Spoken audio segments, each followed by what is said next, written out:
Movies around animals can either leave you longing for a pet or feeling for weeks. But whether you accept it or not, there's not a single movie about animals out there that doesn't hit your inner feelings. In this video, we are gonna see the storyline of the movie Hatchi, A Dog's Tale, which was based on a true story. This film follows the life of a Japanese Akita dog who is remembered by the whole world for his unwavering loyalty towards his owner even as he passed away long ago. When Ronnie gives a presentation at school about a personal hero, he tells the story of his grandfather and his dog, Hachiko. Parker Wilson, a professor of music who commutes to nearby Providence, Rhode Island, finds a lost puppy on the station platform in Bedridge and takes him home for the night. The puppy remains unclaimed, and the two grow close while he takes it everywhere with him. Ken, a Japanese professor friend, tells Parker that the dog is a breed called an Akita and that the Japanese character on his collar tag is the number 8, means Hatchi. One spring morning, Hatchi, now grown, digs under the fence and follows Parker to the station. He refuses to go home. Parker misses the train. He leaves Hatchi with his wife Kate and gets the next one. That afternoon, Hatchi hears the train horn and jumps the fence. Parker is surprised to find Hatchi waiting for him and even more surprised to learn that he has not been waiting all day. The dog somehow knew when Parker was due home. A daily routine begins. They walk to the station together. Hatchi goes home, and he returns when Parker's train is due, at 5 p.m. Parker tries in vain to train Hatchi to do normal dog things like fetching. Ken explains that Akitas cannot be taught. If Hatchi fetches, it will be for a special reason. When their daughter Andy marries Michael, Hatchi is in the family wedding photo.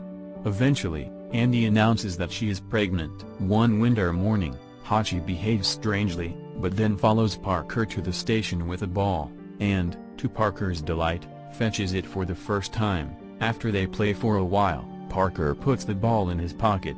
Hatchi barks and watches the train leave. Parker is holding the ball when he suffers a fatal stroke in his classroom and dies. Hatchi waits. At 9:30 p.m., Michael comes to get him. From his shed, Hatchi watches the family. While Parker's human friends and family gather at his funeral, Hatchi goes to the station to wait. Kate sells the house and moves away. Hatchi goes to live with Andy and Michael and their baby, Ronnie. One day, he escapes and follows the train tracks to Bedridge. Andy and Michael find him and bring him home, but Andy realizes the dog is pining for Parker and opens the gate.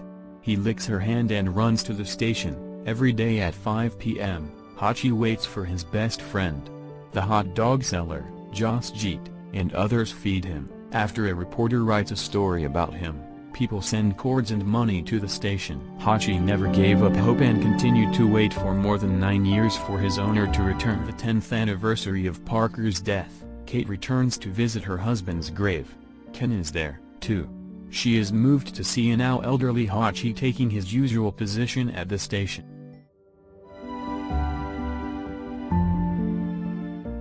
At home during Christmas, Kate tells the 10-year-old Ronnie about Hatchi and Parker. While the dog slowly settles in place, we see flashbacks of Parker and Hatchi together, and then a last passenger pauses at the door.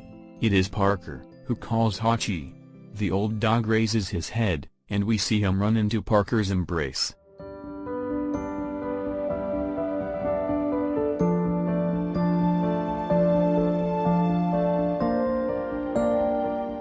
A bright light fills the screen and Hatchi lies, motionless, his waiting over. The camera pans up to the night sky as Ronnie narrates that Hatchi and his grandfather taught him the meaning of loyalty, that you should never forget anyone you have loved. In the present, the class applauds. At the school bus, Ronnie is met by his dad and a tiny new puppy which they've also named Hatchi. The film ends with Ronnie and the puppy walking down the same tracks Hatchi traveled years ago.